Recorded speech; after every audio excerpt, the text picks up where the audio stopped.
ತೇಜ್ ಪ್ರಭು ನ್ಯೂಸ್ಗೆ ಸ್ವಾಗತ. ಬೆಳಗಾವಿ ಜಿಲ್ಲೆ ಹುಕ್ಕೇರಿ ತಾಲೂಕಿನ ಪವಿತ್ರ ಗ್ರಾಮವಾದಂಥ ಅಮ್ಮನಗಿಯಲ್ಲಿ ಹಿಮಾಲಯನ ಧ್ಯಾನ, ಯೋಗ ಹಾಗೂ ಆಧ್ಯಾತ್ಮಿಕ ಪ್ರವಚನ ಮತ್ತು ಭಜನೆ ಕಾರ್ಯಕ್ರಮ ಸತತ 15 ದಿನಗಳವರೆಗೆ ಪರಮ ಪೂಜ್ಯ ಶ್ರೀ ನಿರಂಜನ ಸ್ವಾಮಿಗಳು ಇವರ ದಿವ್ಯ ಸಾನ್ನಿಧ್ಯದಲ್ಲಿ ಈ ಪ್ರವಚನ ಕಾರ್ಯಕ್ರಮ ನಡೆಯಿತು. ಪ್ರವಚನದಲ್ಲಿ ಉತ್ತಮವಾದಂತಹ ಪ್ರಬೋಧನೆ ಹಾಗೂ ಮಾರ್ಗದರ್ಶನ, ಯೋಗ, ಆರೋಗ್ಯ ಕಡೆ, ಭಜನೆ ಇತ್ಯಾದಿ ಧಾರ್ಮಿಕ ಆಧ್ಯಾತ್ಮಿಕ ಒಂದು ಪ್ರಬೋಧನೆ ನೀಡಿ ಜನರಲ್ಲಿ ಜಾಗೃತಿ ಮೂಡಿಸಿ ಸಂಸ್ಕಾರವನ್ನು ಬೀಜ ಬಿತ್ತಿದಂಥ ಶ್ರೀಮನ್ ನಿರಂಜನ ಸ್ವಾಮಿಗಳು ಅತಿ ಉತ್ತಮವಾದಂಥ ಪ್ರವಚನ ಕಾರ್ಯಕ್ರಮವು ನೀಡಿದರು.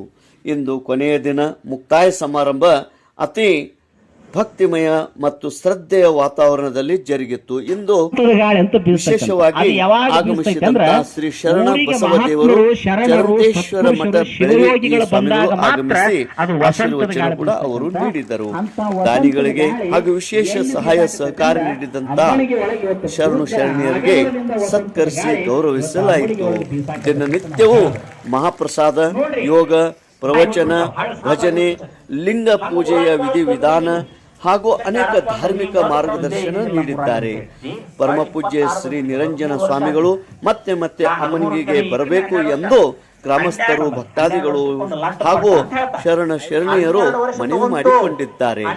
ಎಲ್ಲವೂ ಅತಿ ಯಶಸ್ವಿಯಾಗಿ, ಭಕ್ತಿಮಯವಾಗಿ ಹಾಗೂ ಶ್ರದ್ಧೆಯಿಂದ ಮಾರ್ಮಿಕವಾಗಿ ಕಾರ್ಯಕ್ರಮ ಜರುಗಿತು. ತೇಜ್ ಪ್ರಭು ನ್ಯೂಸ್, ಅಮ್ಮನಿಗೆ.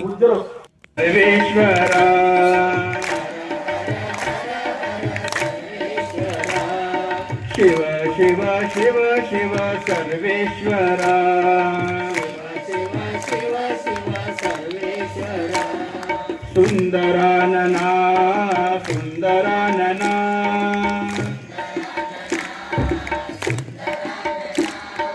ಹರ ಹರ ಹರ ಹರ ಸುಂದರಾನನ,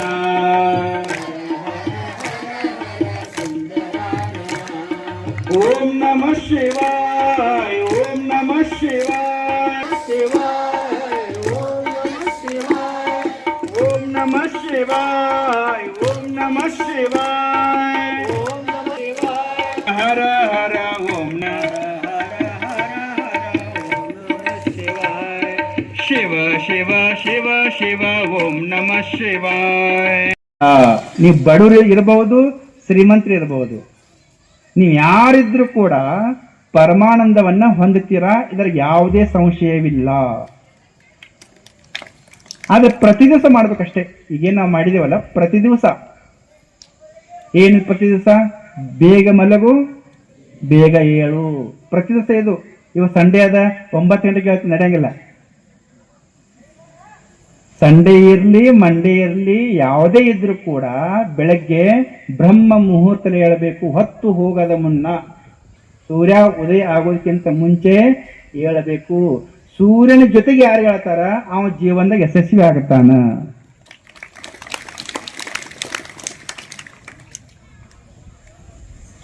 ಎದ್ದು ಎಲ್ಲಾ ದಿನಚರಿ ಮುಗಿಸ್ಕೊಂಡು ಒಂದು 40 ನಿಮಿಷ ಯೋಗ ಪ್ರಾಣಾಯಾಮ, ಒಂದು ಅರ್ಧ ಗಂಟೆ ಯೋಗ, ಇಷ್ಟೇ. ಯಾವ ದವಾಖಾನೆ ಹೋದ ಅವಶ್ಯಕತೆ ಬರಂಗಿಲ್ಲ. ಒಂದು 10 ನಿಮಿಷ ಲಿಂಗ ಪೂಜೆ, ಧ್ಯಾನ, ಪ್ರಾರ್ಥನೆ 10 ನಿಮಿಷ ಹಾಡ್ಕೋತ ಆನಂದವಾಗಿ ಮಾಡೋದು. ಭಕ್ತಿಯಿಂದ ವಚನಗಳನ್ನ ಹೇಳ್ತಾ, ವಚನಗಳನ್ನ ಹಾಡ್ತಾ, ನಿಮ್ಗೆ 10 ವಚನ ಹೇಳ್ಕೊಟ್ಟಿದ್ದೀವಿ, ಅದನ್ನ ಬಾಯಾಟ ಮಾಡಬೇಕು. 2 ವಚನ ಹಾಡೋದವ, 8 ವಚನ ಹೇಳೋದವ, ಅದನ್ನ ಹೇಳ್ಕೊಂತ ಹಾಡ್ಕೊಂತ ಲಿಂಗ ಪೂಜೆ ಮಾಡ್ಕೋತ ಹೋಗ್ರಿ. ಭಗವಂತ ನಿಮ್ಮ ಹತ್ತಿರ ಬರ್ತಾನ.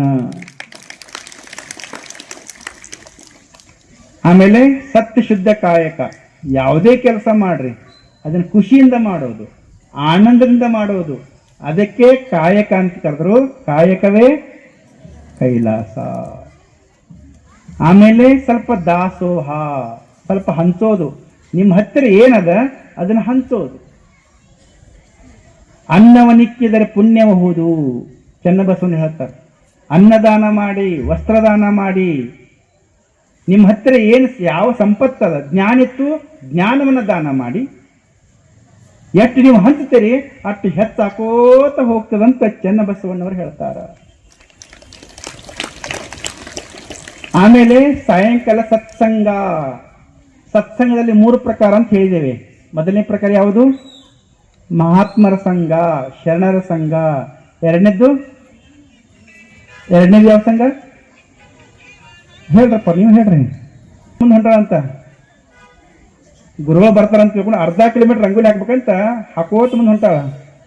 ಎಲ್ಲ ಅರ್ಧ ಕಿಲೋಮೀಟರ್ ಆಗೇ ಅದ, ಹಿಂತ್ರಿ ನೋಡ್ತಾಳ, ಶರ ಹಂಗ ಜೋತ್ ಬಿದ್ದದ, ಅಳಸ್ಕೋತ ಹೊಂಟದ ಅರ್ಧ ಕಿಲೋಮೀಟರ್. ಹಂಗೆ ನೀವೇನು ಮಾಡಿರಂದ್ರ ಹಿಂದೆ ಸೆರಗಾಗಿ ಬಿಟ್ಟಿರಿ, ನೀವು ಟೊಪ್ಪಿಗೆ ಬಿಟ್ಟಿರಿ, ಅದು ಅಳಸ್ಕೋತ ಹೊಂಟದ ಹಂಗ. ಸಂಘ, ತರಂಗಿಣಿ, ಕರ್ತಾರ್ನ ಕಮ್ಮಟ, ಜಡದಲ್ಲಿ ಜಂಗಮ, ವಚನ ಸಾಹಿತ್ಯ ಅಧ್ಯಯನ ಮಾಡೋದು. ಇನ್ನೊಂದು ಚಪ್ಪೋಡ್ರಲ್ಲ, ಒಂದು ಹೇಳಿದ್ರಲ್ಲ, 3 ನಂಬರ್ದ 1 ನಂಬರ್ ತಗೊಂಡಿರಿ. ನಿಸರ್ಗ ಶಾಣೆ ಇದ್ರಿ ನೀವೆಲ್ಲ. ನಿಸರ್ಗ ಸಂಘ ಒಂದು 10 ನಿಮಿಷ ಹಿಂಗೆ ಬಂದು ಕೂತ್ಕೋಬೇಕು ನಿಸರ್ಗದಾಗ. ಸತ್ಯವಂತರೆಂದಿಗೂ ಸತ್ತರನ ಬೇಡ, ಸಮಯ ಬಂದಾಗ ನಿನ್ನೆತ್ತಿಕೊಂಡಾರು ಸರ್ವಜ್ಞ ಅಂತ ಹೇಳ್ತಾರೆ. ನೋಡ್ರಿ, ಪೂಜ್ಯರು ಎಲ್ಲಾ ಕಡೆ ಪ್ರವಚನ ಮಾಡ್ಯಾರ, ಆದ್ರೆ ಇವತ್ತು ಅವ್ರು ಈ ಜಗದಾಗ ಬಂದು ಕುಂತು ಮಾಡಕತ್ತಿರೋದೊಂದು ವಿಶೇಷ ಐತಿ. ಅವರು ಈ ಶಾಲೆ ಗ್ರೌಂಡಿನಾಗ ಆಡ್ಯಾರ, ಸಣ್ಣವ್ರಿದ್ದಾಗ ಇದ ಶಾಲೆ ಗ್ರೌಂಡ್ನಾಗ ಆಡ್ಯಾರ, ಇದ ಕೋಲೆಗಳಲ್ಲಿ ಅವ್ರು ಕಲ್ತಾರ, ಇದೇ ಊರಿನಲ್ಲಿ ಅವ್ರು ಹುಟ್ಟಿ ಬೆಳೆದವರು. ಇವತ್ತು ಕರ್ನಾಟಕದಲ್ಲಿ ನಮ್ಮಂತವ್ರನ್ನ ಪ್ರವಚನಕ್ಕೆ ಕರಿಬೇಕಾದ್ರ ಬಹಳ ಡಿಮ್ಯಾಂಡ್. ನಾನು ಒಬ್ಬ ಪ್ರವಚನಕಾರಾಗಿ ಡಿಮ್ಯಾಂಡ್ ಇರ್ತಾವ. ನಮ್ಮ ಡಿಮ್ಯಾಂಡ್ ಬಹುಶಃ ಕಾಡಪ್ಪ ಏನಾರ ಹೊಳೆ ನಾನು ಈ ಊರಿಗೆ ಪ್ರವಚನ ಕರೆಸ್ಬೇಕಾದ್ರೆ ಬಹಳ ಡಿಮ್ಯಾಂಡ್ ಇರ್ತಾವ ನಮ್ಮ. ಮತ್ತ ನಮ್ಮ ಯೋಗ ಅಪಾಗ ಏನಿರಂಗಿಲ್ಲ, ಏನಿದ್ರು ಪ್ರವಚನ ಕೇಳಿ ರೋಗಕ್ಕನ ಹೋರಿ ಅಂತ ಹೇಳೋರು ನಾವು. ಅಂದ್ರೆ ನಮ್ಮ 11ಕ್ಕೆ ಮುಗಿತಾವ. ನಮ್ಮ ಪೂಜ್ಯರದ ಹಂಗಿಲ್ಲ, 7:15 ಚಲೋ, 8:00ವರೆಗೆ ನೀವು ಯಾರು ಇರಂಗೇ ಇಲ್ಲ, ಜಾಡಿಸಿ ಮಾಡಿದ್ದು ಹೋಗ್ಬಿಟ್ಟಿರ್ಬೇಕು ನೀವೆಲ್ಲ. ನೋಡ್ರಿ ಎಷ್ಟು ಟೈಮ್. ಬಹಳ ಮಂದಿ ತಾಯಂದ್ರೆ ಮಾತಾಡುವಾಗ ಹೇಳಿದ್ರಿ ಇಲ್ಲಿ, ಸಮಯ ಪ್ರಜ್ಞೆಯನ್ನ ಇವರಿಂದ ನಾವು ಕಲಿತೇವು, ಸಮಯ ಪ್ರಜ್ಞೆಯನ್ನು ಕಲಿತೇವು. ನೋಡಿ ಸಣ್ಣ ಮಾತೇನು. ಇನ್ನೊಬ್ರು ಹೇಳಿದ್ರು, ಕೂಡಿ ಬದುಕೋದನ್ನ ಇವರಿಂದ ಕಲ್ತೇವು. ಕೂಡ ಇದೇ ಭಾಗಕ್ಕೆ ನಾನು ಸ್ವಾಮಿಯಾಗಿ ಬಂದ್ರು 10 ವರ್ಷ ಅವ್ರ ಮುಖ ನೋಡಿದ್ದಿಲ್ಲ, ಇವ್ರ ಹಿರಿಯರ ಮುಖ ನೋಡಿದ್ದಿಲ್ಲ. ನಾನು ಕಳೆದ ವರ್ಷ ಅನುಷ್ಠಾನಕ್ಕೆ ಕುಂತಾಗಿ ಇವ್ರು ಬಂದಿದ್ರು, ನನಗೆ ಚೀಟಿ ಬಂತು, ಅಮ್ಮನಿಗೆ ಭಕ್ತರು ಬಂದು ಹೋಗಿದ್ದಾರೆ ಅಂತೇಳಿ. ಮತ್ತೆ ಹೊಳ್ಳಿ ಅವ್ರು ಯಾಕೆ ಬಂದ್ರು ನನಗೂ ಗೊತ್ತಿಲ್ಲ. ಈಗ 1 ತಿಂಗಳ ಹಿಂದೆ ನನಗೆ ಕಾಡಪ್ಪ ಫೋನ್ ಮಾಡಿದೆ, ಇಲ್ಲ ಮತ್ತೆ ನಿರಂಜನ ಅಪ್ಪಗಳು ನಮ್ಮೂರಿಗೆ ಪ್ರವಚನಕ್ಕೆ ಬರಾಕತ್ತಾರ, ನೀವು ಬರಬೇಕು ಅಂತೇಳಿ. ನನಗೊಂಥರ ಕಸಿ ವಿಷಯ ಆಯ್ತು. ಮೊದಲು ನಾ ಕರ್ಕೊಂಡ್ಬರ್ಬೇಕಂತ ಮಾಡಿದ್ದೆ, ಇವ್ರು ಕರೆಯಕತ್ತಾರಲ್ಲ ಅಂತೇಳಿ. ನನಗೆ ಬಸವ ಕಲ್ಯಾಣದಲ್ಲಿ ಪೂಜ್ಯರಿಗೆ ಹೋದಾಗ ನಾನು ಅಂತಿದ್ದೆ, ಬುದ್ಧಿ ಎಲ್ಲಾ ಜಿಲ್ಲೆಗಳನ್ನು ಮಾಡ್ಕೊಂತ ಬಂದಿರಿ, ಬೆಳಗಾವಿ ಜಿಲ್ಲೆಗೆ ತಾವು ಬಂದಾಗ ಹೆಚ್ಚು ವಸತಿ ತಮ್ಮದು ಎಲ್ಲಿ ಆಗಬೇಕು ಅಂದ್ರೆ ನಮ್ಮ ಮಠದಲ್ಲೇನ ಆಗಬೇಕು ಅಂತ ಅವ್ರಿಗೆ ಹೇಳಿದ್ದೆ.